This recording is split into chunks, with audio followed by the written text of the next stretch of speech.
उसमें हमारे bureau chief Viresh Pandey भी हमारे साथ जुड़ गए हैं लखनऊ से। वीरेश, हमारे दर्शक वो तस्वीरें देख रहे हैं मुख्यमंत्री के प्रधानमंत्री आवास पहुंचने की, जिसका इंतजार किया जा रहा था कल से ही, और वो मुलाकात संभवतः शुरू भी हो गई होगी, जिस पर सबकी निगाहें हैं और जिससे निकलकर जो कुछ भी सामने आएगा वो उत्तर प्रदेश की राजनीति में भारतीय जनता पार्टी की रणनीति के लिए बहुत मायने रखता है, ये हम सब जानते हैं।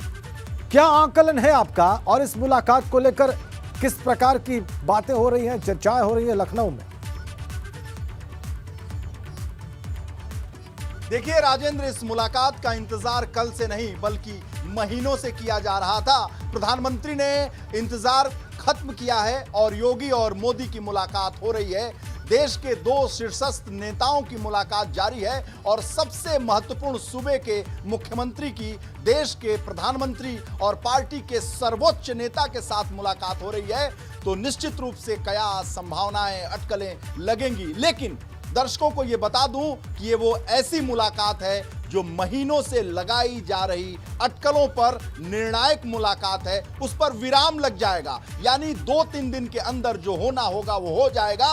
15 तारीख से पहले फैसला हो जाएगा। जो भी फैसला होना होगा, किसी के पक्ष में जाएगा, किसी के विपक्ष में जाएगा, लेकिन फैसला तो होकर रहेगा। फैसला इसलिए होगा कि अब सुप्रीम कमांडर के पाले में गेंद है और वहां पहुंच चुके हैं योगी आदित्यनाथ। कल डिप्टी कमांडर अमित शाह से उनकी लगभग मुलाकात बहुत देर तक हुई और ऐसे में यह माना जा रहा था कि यह निर्णायक और महत्वपूर्ण और सबसे आखिरी मुलाकात है प्रधानमंत्री से योगी आदित्यनाथ की, क्योंकि फैसले के लिहाज से मैं कह रहा हूं कि आखिरी मुलाकात है कि अब इस मुलाकात के बाद जो होना होगा हो जाएगा। अटकलें, संभावनाएं और जो तमाम पतंगबाजी चल रही थी उस पर विराम जरूर लग जाएगा और दर्शकों की उत्कंठा, उत्सुकता, विपक्ष की नजर, वो सबको शांति मिलेगी। कुछ 1-2 दिन के अंदर फैसला हो जाएगा। ये मुलाकात कोई सामान्य मुलाकात नहीं है। हालांकि कोविड काल में प्रधानमंत्री नरेंद्र मोदी से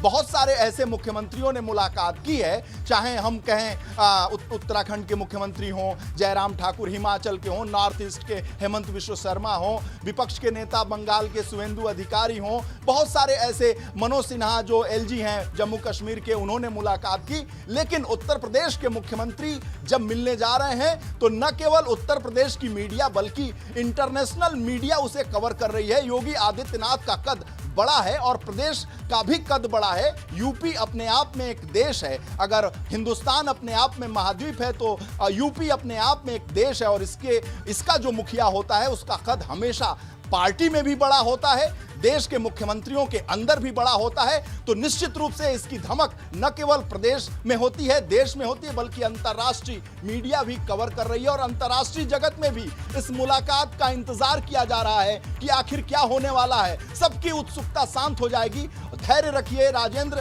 क्योंकि ये निर्णायक बैठक है और ये बैठक कोविड को लेकर भी है। तमाम पार्टी के अंदर चूंकि शीर्षस्थ नेताओं से मुलाकात है, 2 शीर्षस्थ नेताओं की मुलाकात है, तो पार्टी के अंदर भी बातचीत होगी। पार्टी को किस रूप में 2022 के चुनाव में आगे बढ़ाया जाए, इसको लेकर बात होगी, संगठन को लेकर बात होगी और एक और बात होगी, केंद्रीय मंत्रिमंडल में उत्तर प्रदेश के लोगों को कैसे शामिल किया जाए, कौन मंत्री बनेगा, कौन नहीं बनेगा। चूंकि यूपी के मुख्यमंत्री, सूबे के मुखिया योगी आदित्यनाथ की मुलाकात केंद्रीय मंत्रिमंडल के मुखिया नरेंद्र मोदी से हो रही है, तो निश्चित रूप से जो केंद्रीय मंत्रिमंडल में भी विस्तार की आकांक्षा लगाए हुए बहुत सारे लोग बैठे हुए हैं और ये विस्तार प्रस्तावित है। आपने ये मंत्रिमंडल की बात की है वीरेश, आपने मंत्रिमंडल विस्तार की बात की है आपने। जी, आपने जो ये मंत्रिमंडल के विस्तार की बात की है, इसलिए मैं दर्शकों की उत्सुकता से जुड़ा एक प्रश्न आपके सामने रखता हूं। अभी हमने बताया भी दर्शकों को कि सूत्रों के हवाले से हमारे पास खबर है कि अनुप्रिया पटेल ने अपने पति के लिए उत्तर प्रदेश मंत्रिमंडल में एक पद मांगा है और केंद्रीय मंत्रिमंडल में भी एक पद मांगा है। इसके अलावा भी जाहिर सी बात है जो सहयोगी दल हैं, चाहे वो निषाद दल जिसका विलय हो गया भारतीय जनता पार्टी में, उसके नेताओं की भी मांग होगी। उस बारे में कुछ रोशनी डालें, हमारे दर्शकों को जरूरी जानकारी दें।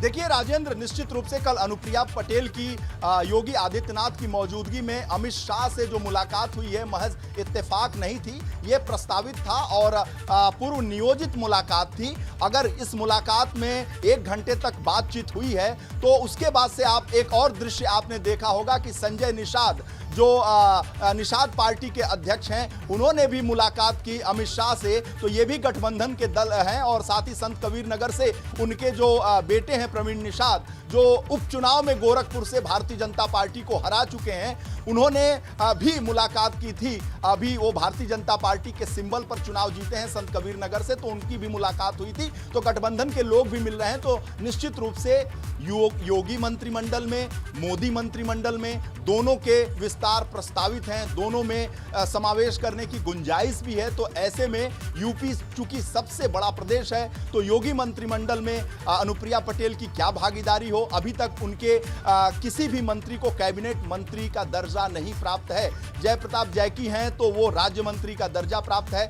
यानी अनुप्रिया पटेल की बहुत दिनों से वीरेश, एक बड़ी खबर आ रही है, बड़ी अपडेट हमारे पास है। 7 लोक कल्याण मार्ग से एक बड़ी अपडेट है कि मुलाकात शुरू हो गई है। प्रधानमंत्री मोदी की मुख्यमंत्री योगी आदित्यनाथ के साथ बहुप्रतीक्षित मुलाकात शुरू हो गई है।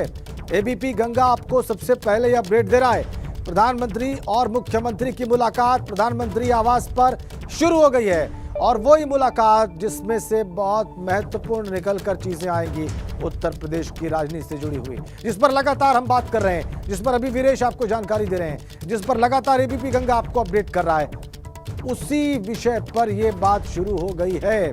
और इसके बाद जैसा कि वीरेश कह रहे हैं, तमाम अटकलों का दौर खत्म हो जाएगा। इसमें जो फैसले लिए जाएंगे, जो बात फाइनल होगी। अभी हम बात कर रहे हैं हमारे ब्यूरो चीफ से कि मंत्रिमंडल विस्तार को लेकर जो अटकलें चल रही हैं, जो नाम चल रहे हैं, जो बातें चल रही हैं, उसमें क्या विशेष है। वीरेश, अपनी बात को आगे बढ़ाइए आप।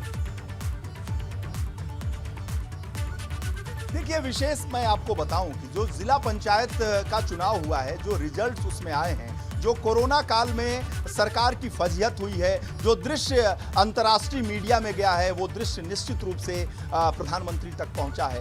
वो जो पार्टी की गतिविधियां हैं वो प्रधानमंत्री तक पहुंचा है। जो यहाँ पर तथाकथित रूप से विधायकों के अंदर, मंत्रियों के अंदर, कार्यकर्ताओं के अंदर असंतोष है, वो सारे जो रिकॉर्ड्स हैं वो प्रधानमंत्री के पास पहुंचा है। बीएल संतोष की जो यात्रा थी वो महत्वपूर्ण यात्रा थी, राष्ट्रीय महासचिव संगठन की ये यात्रा थी, 3 दिन का प्रवास था और ऐसे में उन्होंने एक-एक कर यहाँ जानकारी प्राप्त की और इस जानकारी को पार्टी के राष्ट्रीय अध्यक्ष जेपी नड्डा तक पहुंचाया। उन्होंने नरेंद्र मोदी प्रधानमंत्री तक पहुंचाया, अमित शाह गृह मंत्री तक पहुंचाया। तो ये देश के जिनका मैं नाम ले रहा हूं, नरेंद्र मोदी और अमित शाह, ये केवल पार्टी, ये देश के प्रधानमंत्री और गृह मंत्री नहीं है, बल्कि भारतीय जनता पार्टी के शीर्षस्थ 2 बड़े नेता हैं जो कश्मीर से लेकर कन्याकुमारी तक हस्तक्षेप रखते हैं। अगर किसी को मुख्यमंत्री बनना है, किसी को विरोधी दल का नेता बनना है, किसी को मंत्री तक बनना है, तो वो सारी फाइल नरेंद्र मोदी और अमित शाह के जरिए ही गुजरती है। ये सब लोग जानते हैं। बिल्कुल ठीक आपने, बिल्कुल ठीक वीरेश आपने नजर रखते हैं। तो बिल्कुल ठीक आपने। और ये बात सर्वविदित है कि जो आखिरी मोहर लगती है भारतीय जनता पार्टी में, बिल्कुल सारी बातें वहां होंगी। ठीक कह रहे हैं आप वीरेश, हमारे साथ बने रहिए, हम इसी खबर पर बने हुए हैं।